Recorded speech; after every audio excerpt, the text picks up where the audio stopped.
Halo semua, balik lagi di channel Toraokun. Sebelum pembahasannya dimulai, silahkan klik tombol subscribe dan aktifkan lonceng notifikasinya supaya kalian gak ketinggalan info dan teori terbaru dari Mimin. Kalau udah, terima kasih. Manga One Piece Chapter 982 telah terbit dan memperlihatkan berbagai hal menarik. Dalam video kali ini, admin akan membahas tentang chapter terbaru ini dengan memberikan pendapat dan juga beberapa teori. Pulau Onigashima menjadi tempat dimulainya chapter kali ini. Di kastil yang bertempat dalam tengkorak raksasa di tengah pulau, Kaido sedang minum bersama dengan Orochi. Keduanya merayakan pesta yang sementara ini sedang berlangsung, tanpa tahu kekacauan yang terjadi di luar. Kaido ditemani oleh salah satu anggota Tobiropo yang bernama Black Maria. Tobiropo harusnya memiliki tugas untuk mencari anak Kaido yang bernama Yamato. Namun, karena 5 anggota lain telah mencarinya, Black Maria merasa tidak perlu ikutan. Black Maria lebih memilih bermesraan dengan Kaido sambil menikmati pesta. Tak perlu heran mengapa dia memeluk tubuh Kaido. Diketahui dari manga chapter 981 yang lalu, Black Maria adalah seorang pemilik rumah bordil. Jadi, melakukan hal seperti itu sudah menjadi hal biasa. Para Tobiropo seperti Wushu dan Sasaki memiliki niat untuk menjadi All-Star. Dalam bajak laut hewan buas, hanya ada satu cara untuk mewujudkannya. Seorang Tobiropo harus menantang dan mengalahkan salah satu All-Star baru bisa mendapatkan jabatan tersebut. Sepertinya, Black Maria juga ingin mendapatkan kesempatan untuk menantang salah satu All-Star. Berbeda dengan Wushu dan Sasaki yang mencari Yamato agar mendapatkan kesempatan itu, ada kemungkinan Black Maria ingin mendapatkan kesempatan tersebut dengan cara lain, yaitu dengan cara menemani dan bermesraan dengan Kaido, kemudian membujuknya agar diberi kesempatan untuk melawan All-Star. Jika ternyata itu benar, Black Maria pasti akan menggantikan posisi Queen. Karena akan sangat pantas jika Black Maria yang mendapatkan julukan Queen, karena dia seorang wanita. Di hadapan Kaido dan Black Maria, Shogun Orochi pun terlihat sangat gembira. Orochi menyangka bahwa para anggota Sarung Pedang Merah telah dimusnahkan. Pengkhianatan yang dilakukan oleh Kanjuro memang mengejutkan bagi para Sarung Pedang Merah. Namun, mereka tentu masih selamat karena kesalahan Kinemon dalam menafsir lokasi pelabuhan, sehingga pasukan pemberontak tetap bisa berangkat. Kaido berkata kepada Orochi bahwa Kanjuro benar-benar hebat. Bahkan, dulu Kaido hampir saja membunuhnya waktu Kanjuro masih bersama Oden dan yang lain. Meski hampir tewas, akting Kanjuro tetap dia jalani dengan sangat baik. Sepertinya, Kaido juga pernah meminta Orochi untuk bertanya soal Laugh Tale kepada Kanjuro. Namun, Kanjuro tidak mengetahui apapun. Dari sana Kaido menarik kesimpulan bahwa Kozuki Oden tidak memberi petunjuk apapun soal Laugh Tale kepada para pengikutnya. Kanjuro pun datang menemui Orochi setelah sebelumnya dia tersesat serta mengalami kesulitan karena masih dianggap musuh oleh bawahan Kaido. Pada akhirnya, Kanjuro pun tiba di tempat tujuan. Dia pun membawa Momonosuke yang sudah dalam keadaan babak belur. Momonosuke sempat mencoba memotong tali yang mengikatnya. Melihat hal tersebut, Kanjuro langsung menghajar putra dari Oden itu, sehingga dia tidak bisa bergerak lagi. Kondisi Momonosuke saat ini sangat memprihatinkan.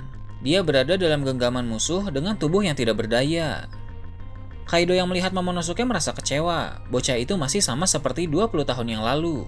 Hal tersebut wajar saja, karena Momonosuke melakukan time travel berkat kekuatan buah iblis Kozuki Toki. Di situ, Black Maria terlihat kasihan kepada Momonosuke. Sepertinya, rasa kasihannya itu memang tulus. Tapi bisa jadi juga itu hanya sekedar sindiran atau respon sesaat saja. Seandainya Black Maria benar-benar kasihan kepada Momonosuke, semoga saja dia bisa mencari cara untuk membuat bocah itu kabur tanpa ketahuan. Ini memang kemungkinan yang kecil, tapi bukan mustahil. Datang dengan membawa Momonosuke, Kanjuro disambut dengan sangat baik oleh Orochi. Bahkan Orochi langsung mengajaknya minum bersama dalam rangka merayakan keberhasilan mereka. Tapi Kanjuro segera bersujud dan minta maaf, kemudian mengakui bahwa Sarung Pedang Merah berhasil selamat. Mendengar hal itu, Orochi langsung ketakutan. Dia takut para Sarung Pedang Merah akan ke Onigashima dan menemukannya. Namun, Fukurokuju muncul untuk menenangkan Orochi. Fukurokuju menjelaskan bahwa sampai saat ini, yang sudah terkonfirmasi telah muncul di Onigashima hanya Monkey D. Luffy, Roronoa Zoro, Eustace Kid, dan Killer. Begitu pula dengan para anak buah mereka. Sedangkan para samurai yang ditakutkan oleh Orochi tidak terlihat di sana. Seandainya pun para samurai itu muncul, menurut Fukurokuju, Orochi tetap akan baik-baik saja. Kaido dan Black Maria mencoba membuat Orochi tidak takut, tapi dia tetap saja gemetaran. Sementara itu, Momonosuke yang babak belur juga mendengar percakapan mereka, sehingga dia tahu bahwa Luffy telah tiba. Harapan Momonosuke untuk selamat kini mulai muncul, walaupun tentu masih sulit membayangkan bagaimana dia nanti akan lolos. Momonosuke harus secepatnya ditolong, karena Orochi berencana untuk mengeksekusi mati Momonosuke. Orochi ingin membunuh putra dari Kozuki Oden itu untuk mengakhiri era keluarga Kozuki. Sebab Orochi berpikir tinggal Momonosuke saja satu-satunya penerus keluarga Kozuki, padahal masih ada satu anak lagi, yaitu Kozuki Hiyori. Kemudian diperlihatkan keadaan di dalam laut. Di sana, kapal selam milik bajak laut hati mulai mendekati Onigashima. Di dalam kapal selam, Inuarashi sedang berbicara dengan Nekomamushi melalui Denden Mushi. Awalnya, Inu sempat memarahi Neko karena dia terlalu lama. Namun, itu tidak masalah karena Nekomamushi datang pada hari pesta, hari di mana perang akan terjadi. Kedatangan Nekomamushi ini akan memberikan tambahan kekuatan tempur besar di kubu pasukan pemberontak. Sepertinya, Inuarashi dan Nekomamushi nantinya akan melawan Jack untuk membalaskan perbuatan Jack di Pulau Zou. Ini juga ada teori alternatifnya, yang mana bila bukan Inuarashi dan Nekomamushi, Jinbei adalah orang yang tepat untuk menghadapi Jack, karena mereka sama-sama manusia ikan. Mereka semua sangat bersemangat untuk melakukan penyerangan, karena ini merupakan satu-satunya kesempatan untuk mengalahkan Kaido dan Orochi, serta mewujudkan impian dari Kozuki Oden. Sementara itu, masih agak jauh dari Onigashima, Marco dan Nekomamushi berbincang di atas kapal milik Sukumi. Ada beberapa hal penting dari pembicaraan itu. Mereka menyinggung soal nama Onigashima yang katanya menarik karena sekarang pulau itu diberi nama tersebut. Dari sana dapat ditarik kesimpulan bahwa dulu pulau itu tidak bernama Onigashima atau bahkan tidak punya nama. Setelah Kaido mendudukinya, barulah pulau tersebut diberi nama Onigashima. Lalu Marco berkata, kebetulan sekali dia bisa tiba bersamaan dengan Nekomamushi. Dari sana menjadi jelas bahwa Marco ternyata berangkat seorang diri. Dia menggunakan kemampuan terbangnya untuk pergi ke Wano Kuni. Memiliki kemampuan terbang memang efektif untuk digunakan dalam bepergian. Sebelumnya, Marco ternyata telah memberikan Nekomamushi sebuah catatan saat mereka bertemu di desa Sphinx, kampung halaman Shirohige. Saat itu, Marco menolak untuk ikut bersama Nekomamushi, tapi dia menitipkan pesan kepada Luffy. Isi pesan tersebut adalah Marco tetap akan datang walaupun mungkin terlambat. Di sana juga ada seseorang yang berbincang dengan Marco dan Nekomamushi. Tidak diperlihatkan siapa orang itu, tapi melihat dalam chapter sebelumnya ada Izo, maka orang misterius yang muncul dalam chapter kali ini pun besar kemungkinan adalah Izo. Entah mengapa Eiichiro Oda belum memperlihatkan wajah dan penampilan Izo secara keseluruhan. Sepertinya ada sedikit perubahan pada fisiknya dibandingkan 2 tahun yang lalu saat dia mengikuti perang puncak Marineford. Marco mengaku sebelumnya dia tidak tahu kondisi dan keadaan parah Nekomamushi dan kawan-kawan saat di Wano Kuni dulu, karena Wano Kuni merupakan negeri yang tertutup. Dengan begitu, salah satu alasan bajak laut Shirohige tidak membantu Oden pada masa lalu adalah karena mereka tidak tahu apa yang terjadi di Wano Kuni. Kemudian, cerita beralih dengan menyorot Denjiro yang memimpin pasukan selatan. Tanpa diduga, Denjiro bertemu dengan salah satu Tobiropo yang bernama Sasaki. Sasaki mengenal Denjiro sebagai Kyoshiro, sehingga dia bisa dikelabuhi dengan mudah. Tanpa diperlihatkan bagaimana caranya, Sasaki berhasil dirantai oleh Denjiro. Kemudian Denjiro dan pasukannya pun melanjutkan pergerakan. Sama halnya dengan pasukan yang dipimpin oleh Kinemon, pasukan Denjiro juga berniat membagi 2 kelompok, yang mana salah satunya akan masuk ke dalam kastil. Dengan begitu, perlahan mereka akan bisa mengepung Kaido. Melihat Denjiro, admin jadi berpikir lawan yang tepat untuk Denjiro nanti. Sepertinya, dalam perang Wano Kuni ini, Denjiro akan mendapat kesempatan untuk bertarung melawan Kanjuro. Sebelumnya, mereka berdua bertugas sebagai mata-mata, hanya saja berbeda kubu. Denjiro merupakan pengkhianat di kubu Orochi, sedangkan Kanjuro merupakan pengkhianat di kubu Sarung Pedang Merah. Mereka berdua sama-sama seorang pengkhianat, jadi akan sangat menarik jika nanti mereka bertarung.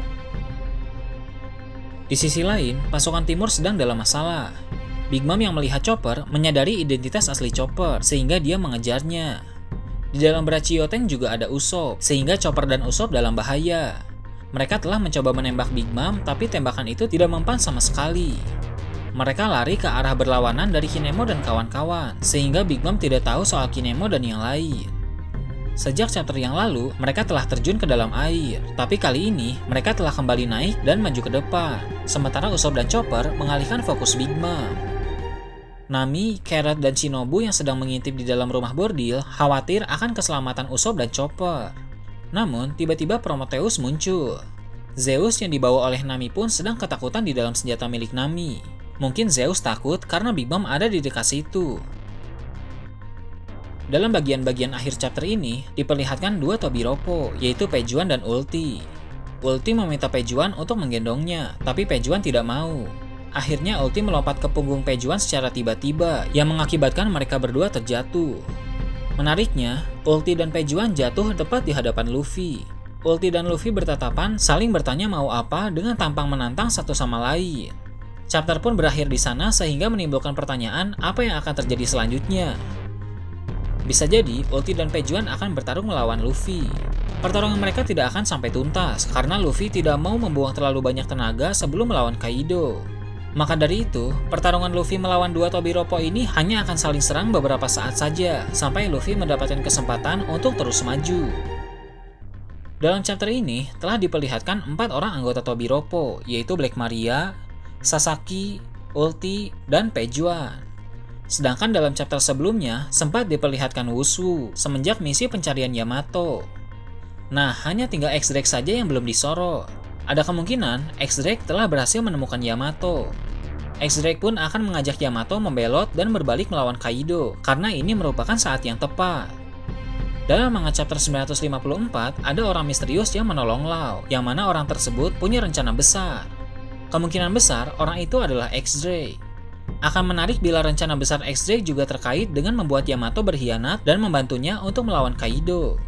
Seperti yang kita tahu, X-Drake hanya pura-pura menjadi bawahan Kaido. Sebenarnya dia tergabung dalam pasukan rahasia Sword yang bekerja untuk Angkatan Laut. Pertanyaannya, mengapa X-Drake bisa sampai punya pikiran untuk mengajak Yamato mengkhianati Kaido? Alasannya, selama menjadi mata-mata, X-Drake telah mencari tahu banyak hal. Dia pun telah mengetahui bahwa ternyata Yamato sangat membenci Kaido. Hal yang membuat Yamato sangat membenci Kaido sepertinya karena Yamato adalah orang yang tidak suka keramaian. Maka dari itu juga dia tidak ingin hadir di pesta. Sedangkan Kaido ingin Yamato menjadi pemimpin hebat untuk menggantikan dirinya suatu saat nanti. Akan aneh bila seorang pemimpin tidak suka keramaian, padahal dia harus memimpin banyak pasukan. Dengan begitu, Kaido bersikap keras terhadap Yamato dan memaksanya untuk membuang sifat penyendirinya itu. Dari sanalah Yamato pun mulai menjadi benci terhadap Kaido karena memaksakan kehendaknya kepada Yamato. Dari informasi itulah X-Drake mulai membuat rencana untuk mengajak Yamato mengkhianati Kaido. Nah itu tadi, teori dan review tentang One Piece chapter 982. Gimana menurut kalian? Silahkan tulis di kolom komentar di bawah. Oke, segitu aja untuk pembahasan kali ini. Jangan lupa like, share, dan subscribe untuk video menarik selanjutnya.